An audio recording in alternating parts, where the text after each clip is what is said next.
Why is it live? Hmm? We're live. It didn't play the intro. Thank you, Windows Updates. Well, welcome to this episode of the Yahuwah blog. Here we are in the Rainbow Studio. We've got the Wook with us. It didn't play the normal introduction, so we were caught a bit off guard. We are returning, and this has probably been now a couple of weeks since we've been last down here in the Rainbow Studio.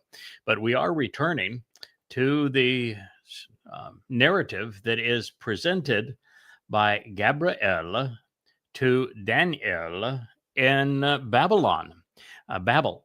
It's an interesting series of prophecies because, well, first of all, Daniel wasn't actually a prophet. As we went through the first 25 statements of Daniel 9, what we learned is that he got even his current history incorrect. He had this whole narrative about Darius and the history of the kings of Babylon and Persia, and every statement he made was incorrect. So clearly he's not a prophet. He's not a historian either, but he could write.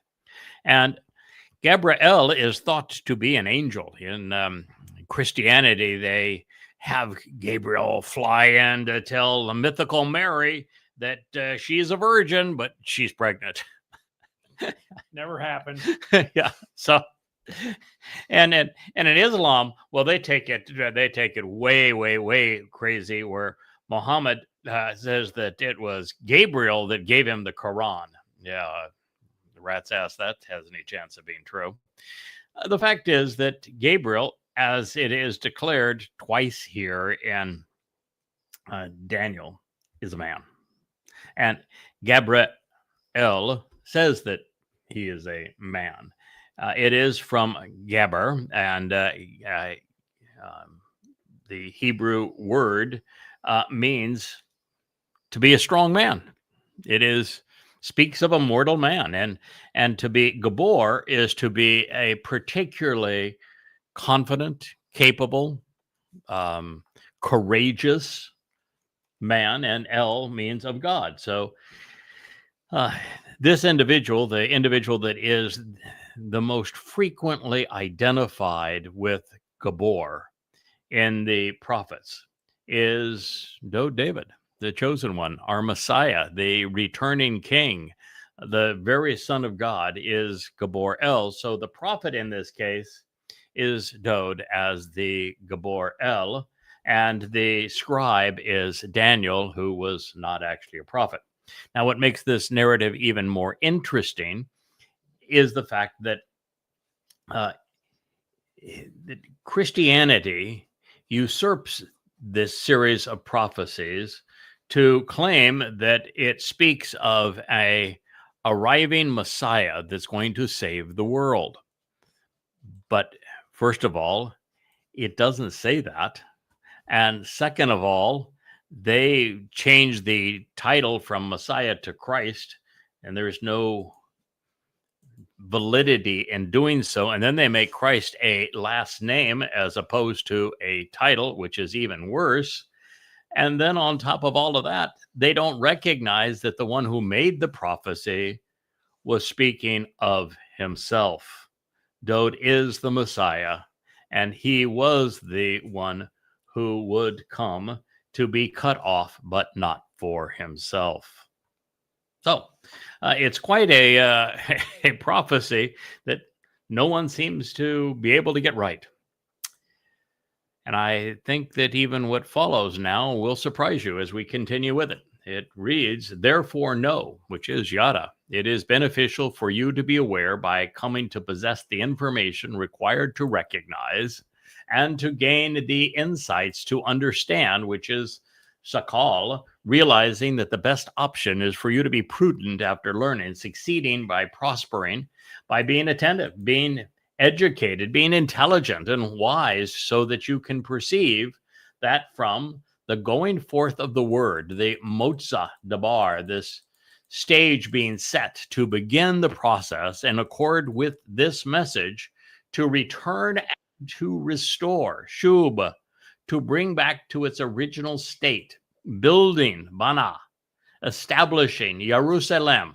Yaruwshalaim is the source of teaching and guidance on reconciliation until the restoring testimony and the eternal witness, the ad, up to as far as and for an extension of time to become victorious and to receive the spoils evidenced by the witness of the Son of the Sovereign, who is conspicuously making this known and who is providing the leadership and the counsel, Neged, of the one who has officially obtained the status of being properly appointed, and the one who has expounded upon and then announced and proclaimed the message of Mashiach.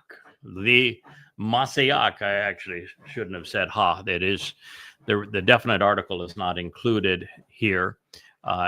So technically it's not stated as a title, but nevertheless, it's difficult to say in English without including the definite article that isn't actually in the text. So it is of Mashiach, anointed Messiah, the one who is set apart, anointed, and prepared to serve as authorized are seven sevens and the seven promises and fulfilled vows. This is Shabuwah, and followed by Shabuwah, contracted oaths fulfilled in harmony with the promises of Shabuwah over 7 periods of 7. Therefore, in 62 weeks, Shabim wa Shanaim, based upon the promise of 7, in 60 and in 62 weeks, she shall be restored. Shub, she will return and recover and be rebuilt to reestablish and fortify. This is from Bana. She will develop the way to grow and expand. Rakoba, opening the way by increasing the area where people can congregate. It is from Rachab, to grow larger and expand by being diligent and decisive. Charutz, by becoming sharper, more determined, increasingly judgmental, separated and defensive in a troubled time of oppression. Ba, shok ha etz, during a period of anguishing subjugation, restrictions, constraints, and persecution, being harassed and pushed into a corner. It's from shuk, to constrain and oppress. This is Daniel 9:25. Now I'm going to read further, and then we're going to go back because there's some surprising aspects of this. Then after the 62 weeks, the anointed Messiah, and it's just written as Mashiach, will be cut off and separated, but not for himself. Daniel 9:26. Now it's in part, because at this point, there appears to be a gargantuan shift in the narrative. And so I think we better begin here and see if we can understand it to this point before we deal with this shift. Because unless you understand who the players are, you're going to get yourself in some serious trouble, as many people have. And what they end up doing is just taking a part of something out of context and pretending that it applies to a religious myth.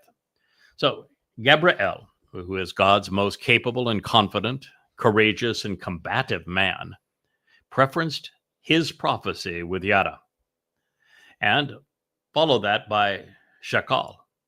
That is to say, by prudently processing this information, we gain the insights needed to understand. This means that Dowd is a thinking man's prophet.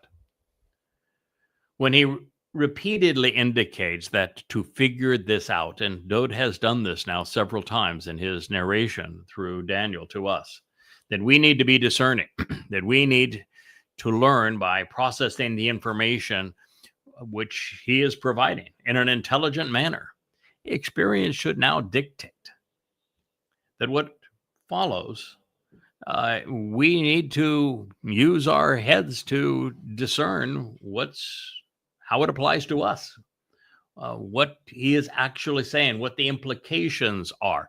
This is something we need to come to know and then process intelligently if we're going to understand this and perceive how the pieces of this puzzle that he has provided fit together, as opposed to plucking out Mashiach references out of context to promote an agenda contrary to everything he actually revealed, as Christians have done throughout the centuries. Now, Dowd is predicting that there will be a public decree issued regarding the liberation of Yahuwdym, Jews, from Babel. Babel is the commingling, which confuses in Babylon. It's also the basis of Bible, so I would be very concerned if I were you if you use that term. Therefore, it's worth considering the similarity between this and the decree to leave Mitzrayim, the crucibles of religious and political oppression during Pesach at the outset of the Matzah Exodus.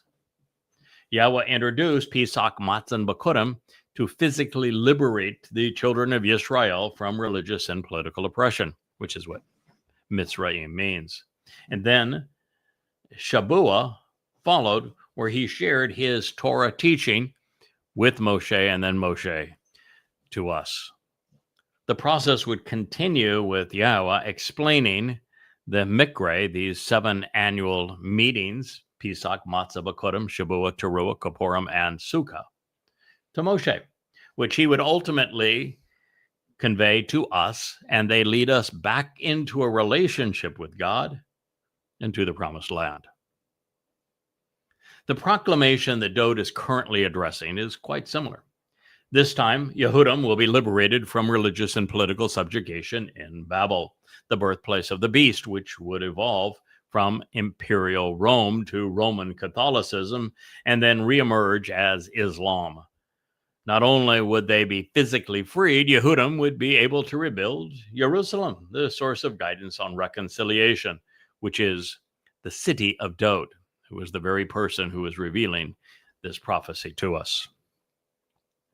After the passage of the specified time, Dowd's nephesh, soul, would return to his city within a bashar, a body that was reconstituted from his DNA to serve his people by fulfilling Pesach.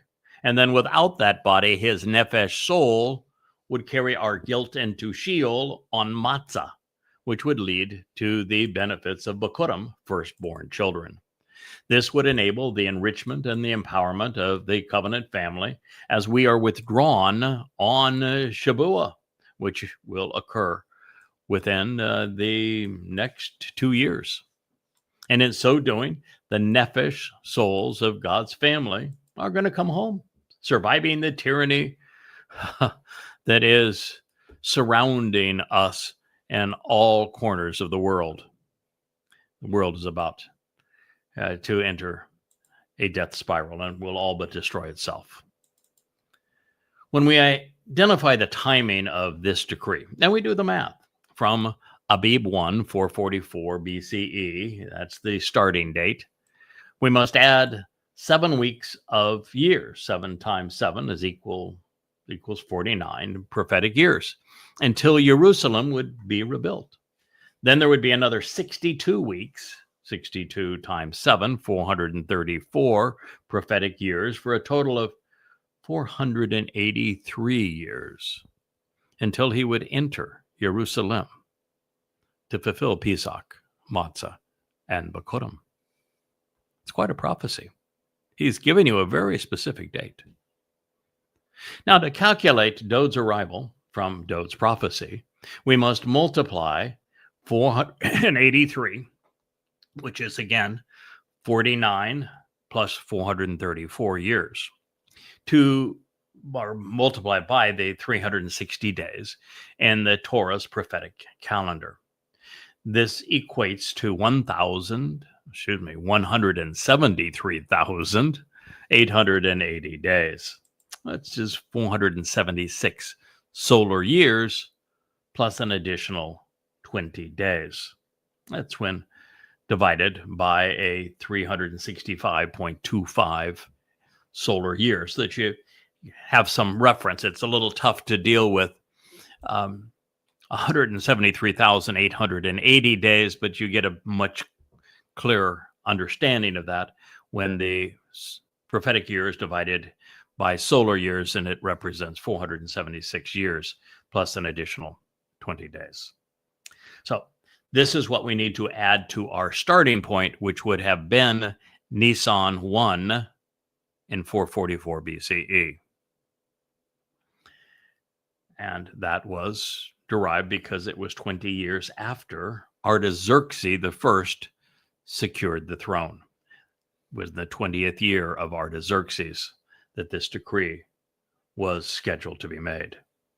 Now, this prophecy, so that you have a frame of reference, is being given by Dowd, who is Gabriel, to Daniel in 555 BCE.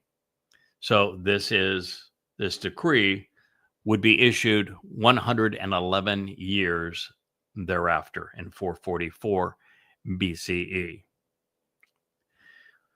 Although none of this, I'm going to tell you the truth, is particularly easy because, well, years are not necessarily years. And I say that because the solar lunar calendar that was used at the time by the Hebrews and also by the Babylonians, well, it featured a 354-day year with the addition of 29.5 days for an additional lunar month, 7 out of every 19 years. You see, if you go 12 lunar months, the year is shy of the 365 and a quarter days of an actual orbit around the sun. So the only way they could keep track of time was to use the method that mankind used for millennia, which was the phases of the moon. A new month started with a new moon and ended at the same point. So it was 29.5 days to go through the full lunar cycle. But 12 lunar cycles is shy of a solar year, so that what the Hebrews did at the time is the same thing the Babylonians did at the time, which is that 7 out of every 19 years, you would add an intercalendar year. Yahweh's instructions on how to do this, quite interestingly, he wanted the new year to begin with Abib.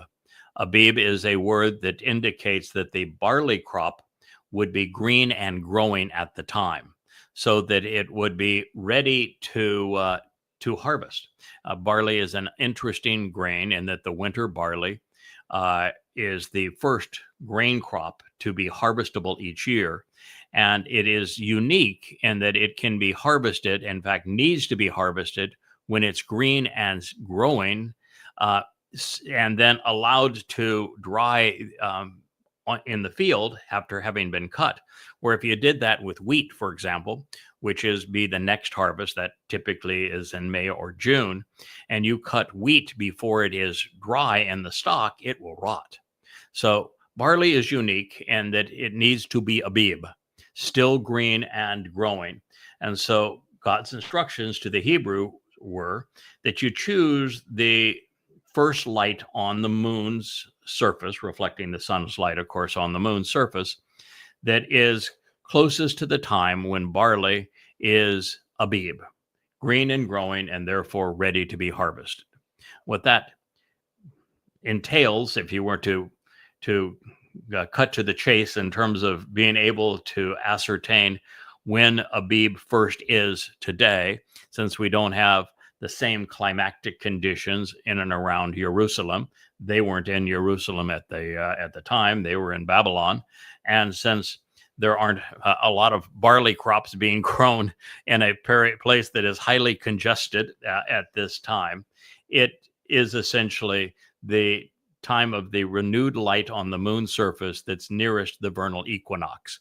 There will always be a first light on the moon's surface that is predictable or observable within 2 weeks of the vernal equinox. Right. This now it's between the 20th and the 22nd, typically, of May. Equinox means the time that the daylight hours and the nighttime hours are equivalent, because our Earth is not only orbiting around the sun, but is on an axis. And when you put that together, that's the time. So it's within 2 weeks of that time. But I'm sharing all this with you just to let you know that it isn't simple to say, well, you go X number of years from 444 BCE, because you've got some challenges. And one of those challenges is you have to say, well, what is a year? Is it 12 months of moon phases of 29.5 days? Is it the prophetic 360-day calendar that was used in Bereshith, Genesis, during the flood? Is it the 365.25 day calendar that we use today with leap years in it? How do you account for the fact that, and the transition from BCE to CE, or if you prefer the religious terminology, BC to AD, guess what the Roman Catholics forgot? Year zero. Year zero? No, year zero. So it goes from 1 BCE to 1 AD without year zero being in between. So you need to still got to make up for that year. You still got to make up for that year, because guess what? It really happened. So these are all the challenges that we must overcome. There clearly was no Julian calendar in 555 BCE, nor in 444 BCE, and there obviously was no Roman Catholic calendar either, which is the one that we're using today. So this whole concept of what is a year and how to process leap days and properly adjust the solar lunar calendar wouldn't be conceived until halfway through this period, and even then it wasn't properly accepted around the world, and certainly not applied by the Babylonians or the Jews. That is all to say, Dowd's intent with this prophecy was to get the thoughtful listener or reader to realize that when one adds 476 years from Nisan in 444 BCE, they would arrive in Abib in the Yobel year of 4,000 Yah. That is to say, in the late April or early May period in 33 CE. Now, this means that realizing that there was no year zero in the Julian or Gregorian calendars, once you understand all of that, the rest of the math is fairly easy to lay out. Although I will tell you, it does take some time, and you don't want to be distracted in the process. But nonetheless, I have done the diligence here for you. In 33 CE, the vernal equinox was on March 22nd. The nearest emerging lunar crescent was on March 19th, and therefore 476 years and 20 days from the first day of the new year in 444 BCE brings us to the conclusion of Chag Matzah in 33 CE, which is telling us that not only did Dowd know that he would arrive in his second of 3 lives as the Messiah, to be crucified and then separated on Matzah, that it would occur in year 4,000 Yah, and that his focus was on the completion of Chag Matzah. And this is exceedingly important, because in Christianity, which claims this prophecy for their religion, there is no mention of Matzah. In fact, their Jesus, not Dowd, was asleep in the tomb on Matzah, didn't do anything. The toughest of all of the fulfillments is Matzah, because it's when Dowd's soul, Nefesh, went into Sheol, hell, to deposit our guilt there, never to be seen again. And it is a 7-day celebration, and the dates work out such that it occurred at the conclusion of Matzah. So it would have been hard to miss in year 4000 Yah. Also because there was a total solar eclipse on the first day of Abib.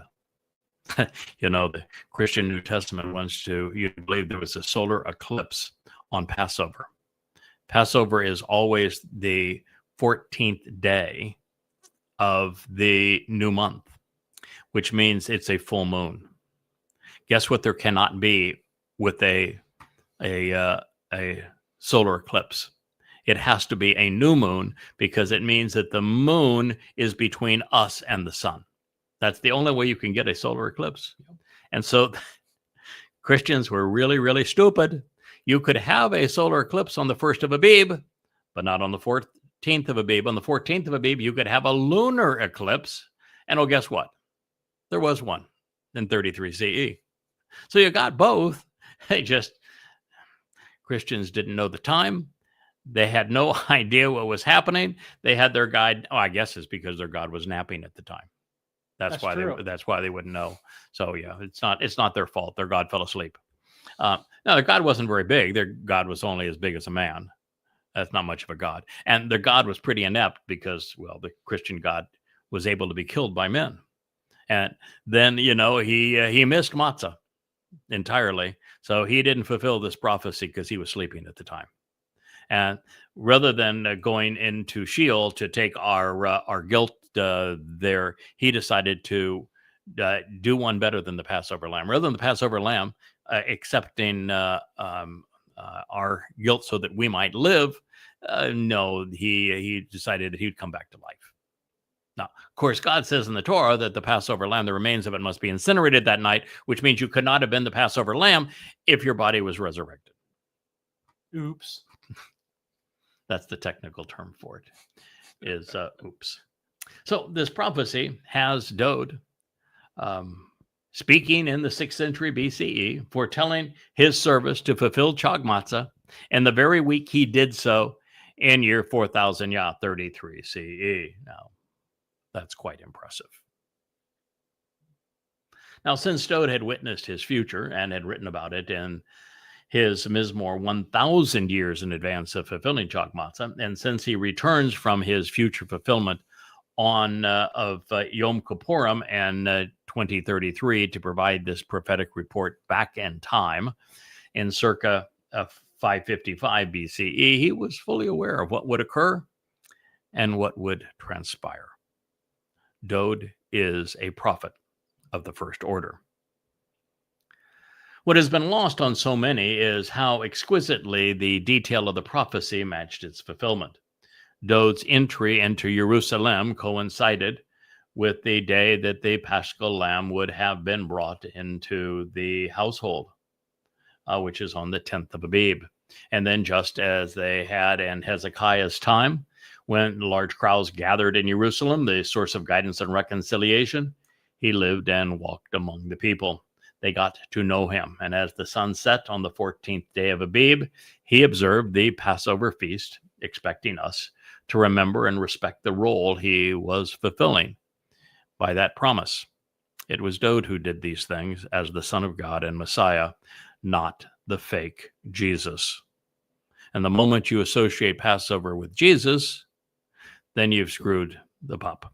Because guess what? He could not have fulfilled Passover without his body being incinerated that night. And the moment he is fulfilling Passover, then the Torah still applies. And there can be no new religion of Christianity. And the whole dead God on a stick thing just falls right apart. So there you have it.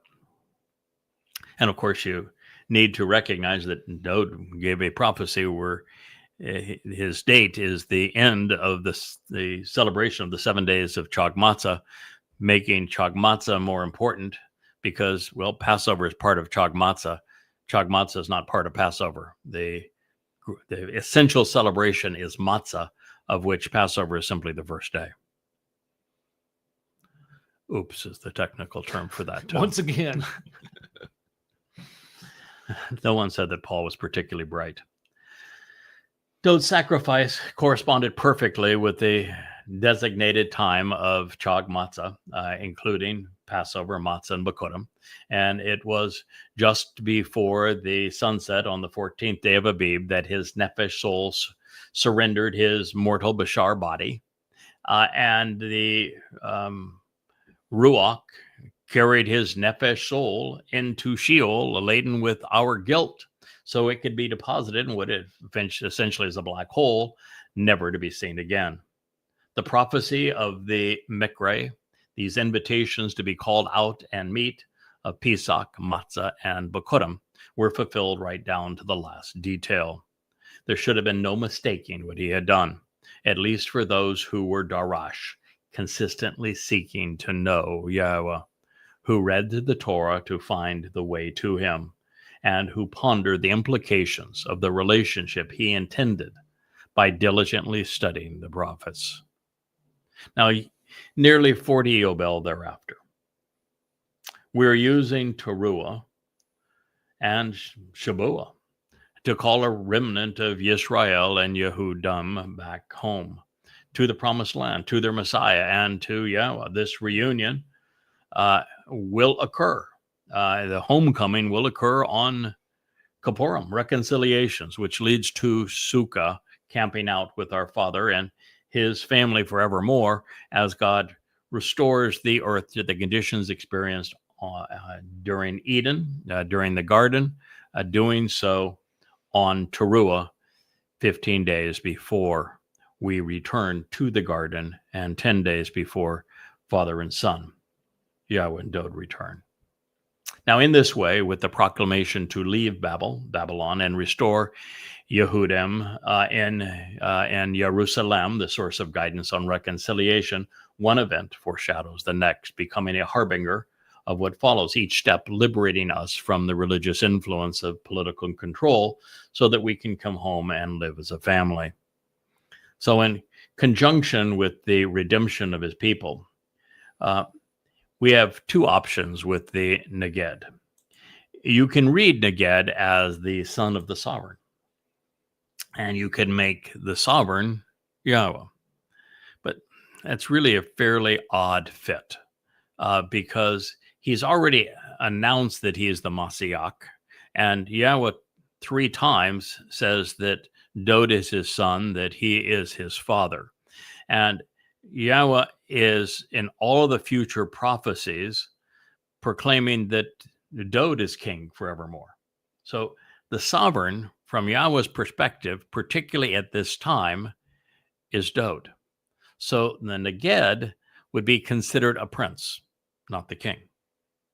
He would be considered a son of the sovereign, someone who is next in line in terms of authority to the king.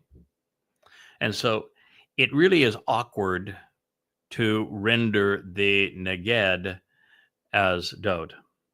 It is far more likely that this Neged is someone that is reporting to Dowd, that works underneath Dowd at this time.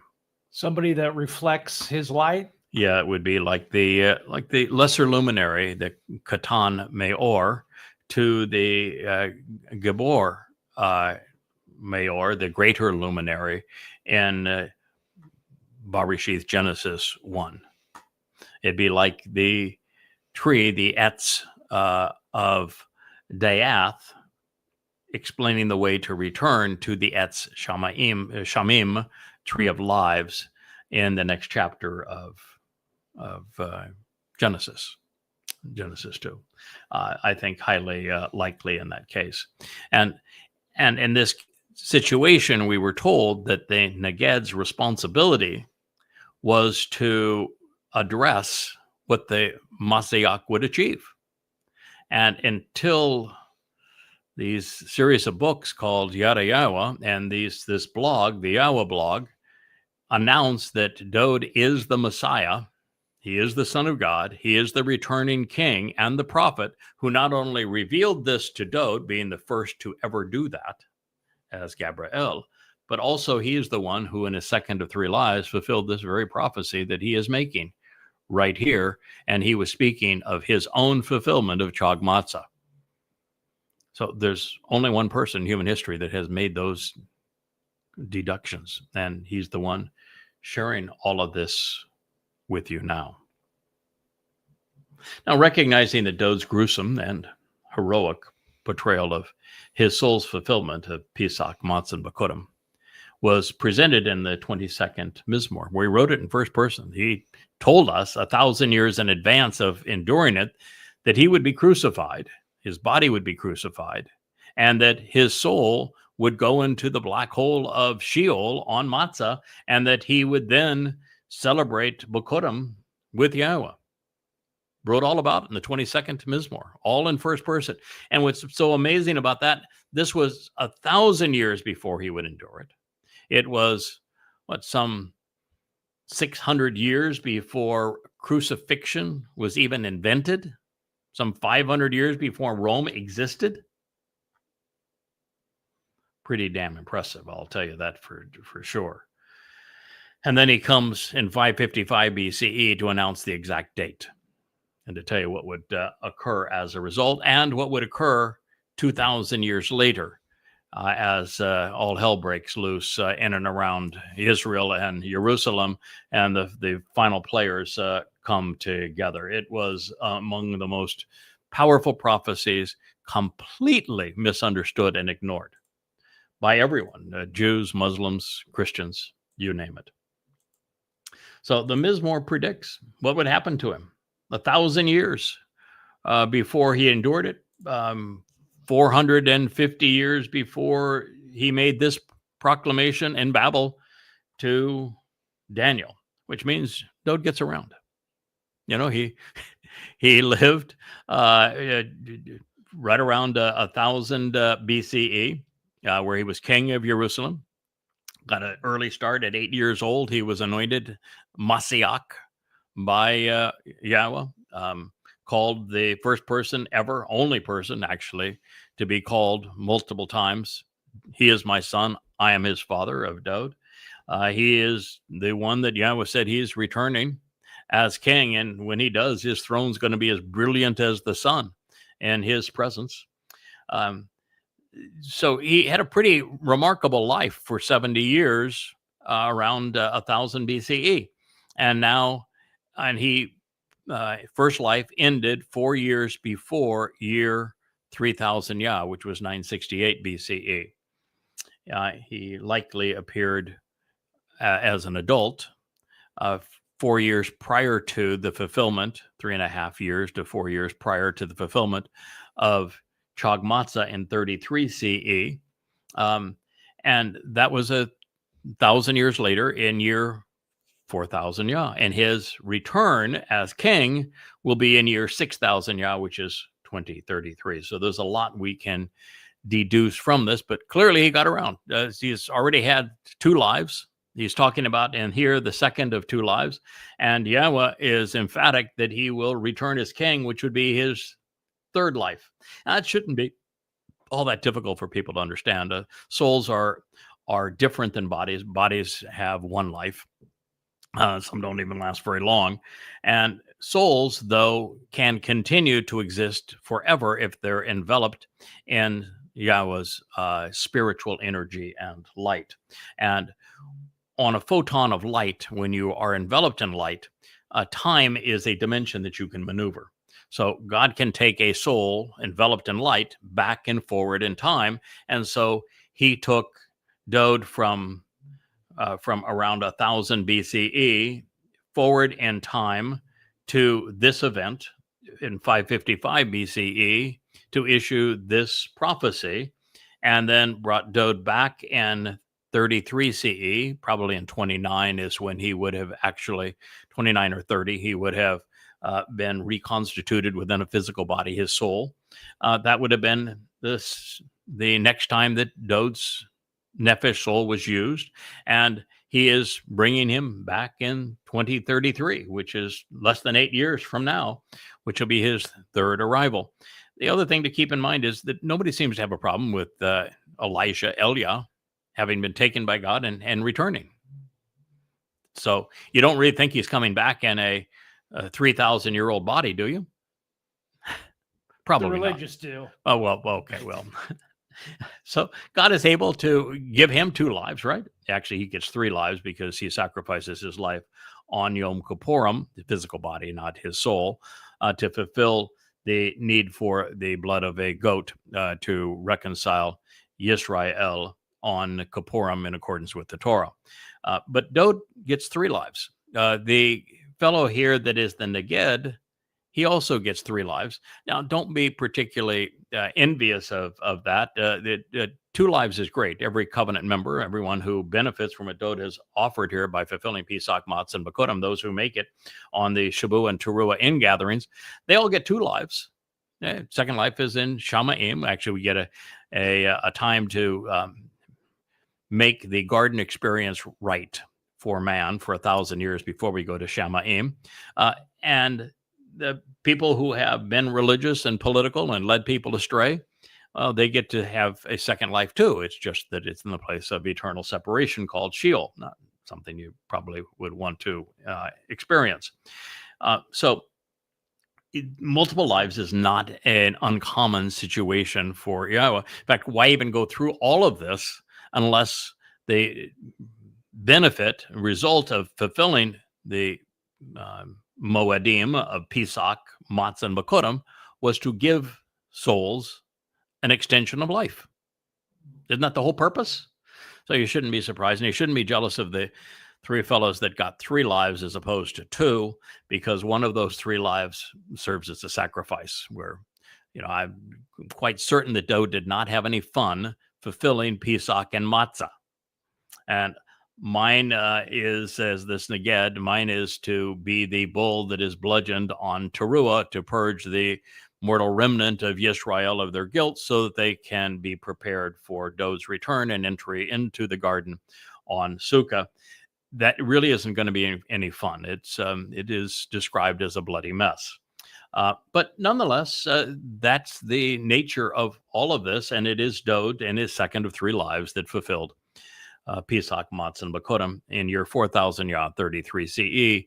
And of course, the natural conclusion from that is this notion that nobody knows the time and the hour. That is absolutely brain dead.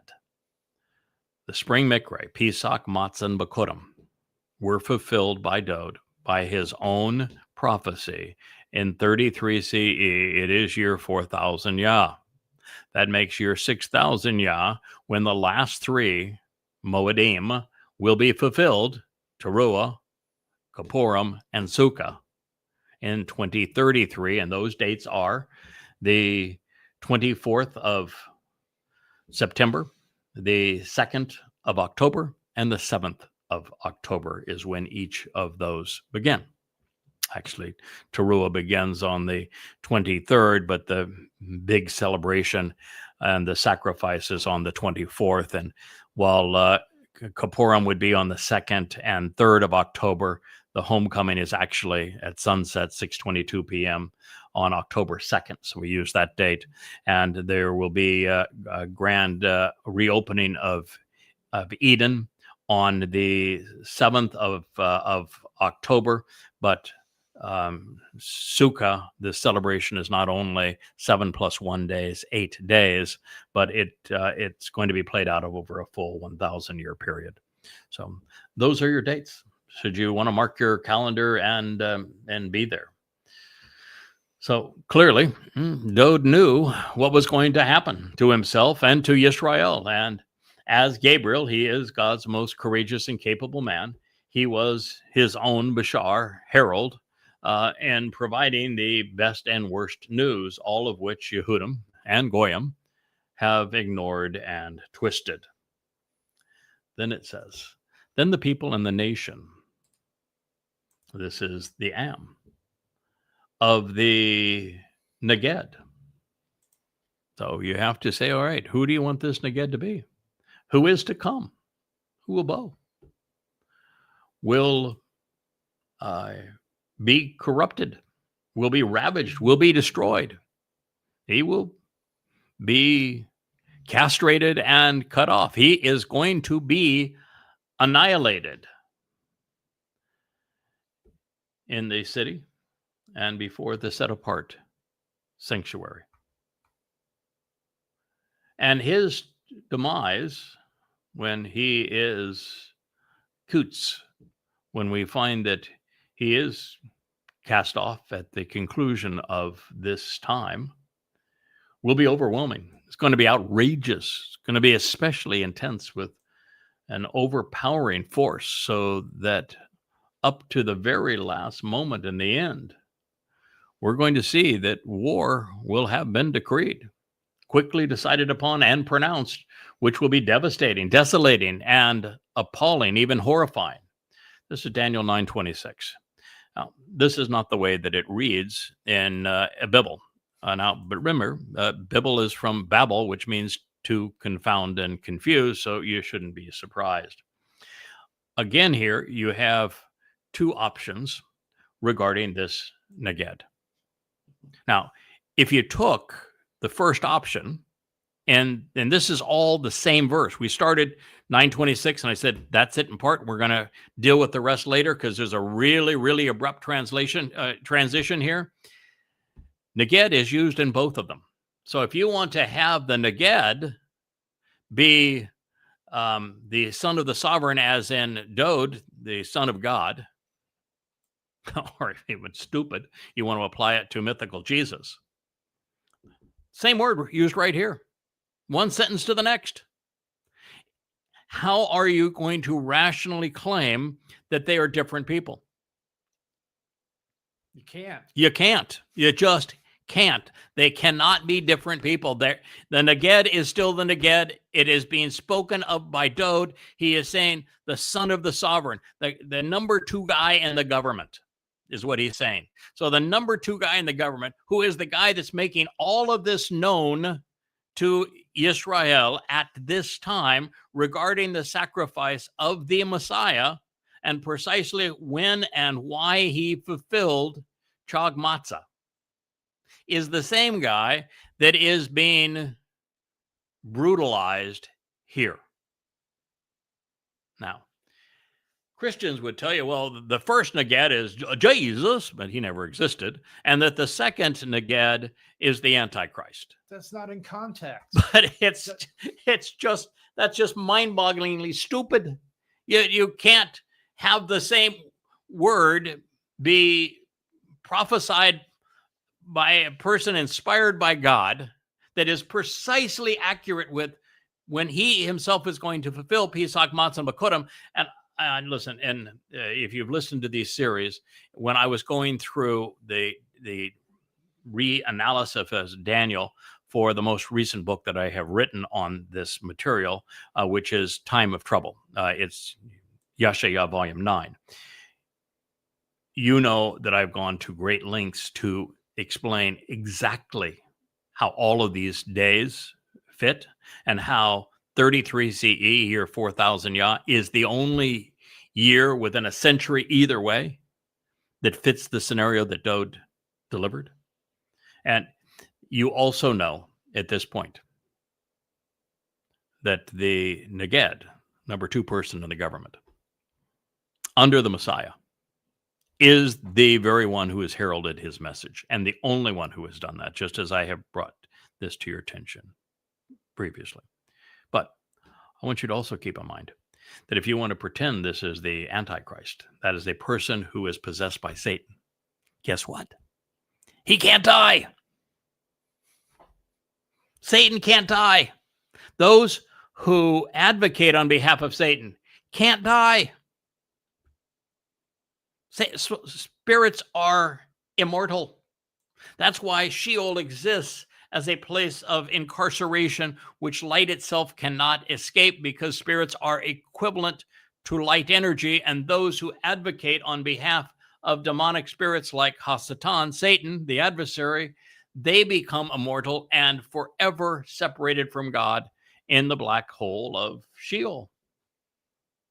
So it can't apply. to somebody who is allied with Satan, because he can't die. But what can happen is the same thing that happened to Dowd. The physical body of the Neged can and will be sacrificed. That physical body is going to reach a completion of time. It's going to be chopped down and torn apart, mauled, every bone but one broken, according to the prophecies. It's gruesome. It's gruesome. And that is the sacrifice known as the sacrifice of the Adam of Perah. That is corrupted to red heifer. It's not what it means. It means bloody red man of the earth who is particularly productive and fruitful in what he is accomplishing. And it is Elia that is going to be the master of the ceremonies, as after this gruesome sacrifice, just like Passover was an exceedingly gruesome sacrifice with Dowd, his Neged undergoes a gruesome sacrifice perpetrated by the same beast, the beast of Rome. And now we have the Fourth Reich reestablished. It is Donald Trump who is this character who is imbued with the spirit of Satan. He and his minions are going to brutalize my body. I am the Adam of Perah. Whether you believe that or not is immaterial to me. Don't really care. But that is the series of events. This is the Neged that is being discussed. And this is what's going to happen to him. And it will be overwhelming. It will be outrageous. It will be intense. The force will be overbearing. And this will be the very last moment for the war. The time of Israel's troubles begins 22 May of 2026, less than 6 months from now. It concludes on this day. This is Teruah in 2033, the beginning of the celebration of Chag Matzah in year 6000 Yah. The last battle of the war against God's people ends with the sacrifice of this Neged on that date.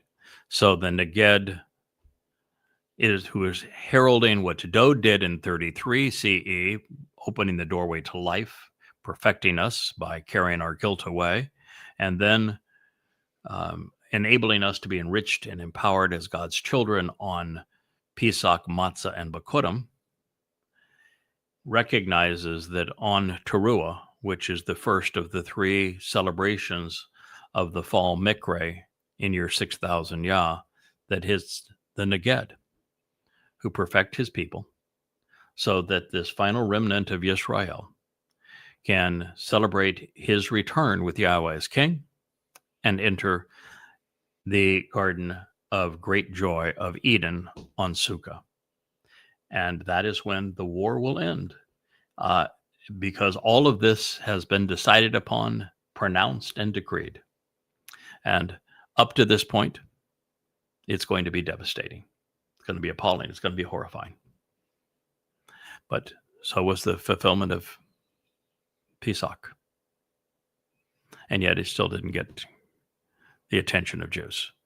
This will be not only every bit as horrifying, what happens to the Adam of Perah, but now with smartphones everywhere and video instantly in capturing everything that happens in the world, and satellites so that they'll come right to your phone no matter where you are.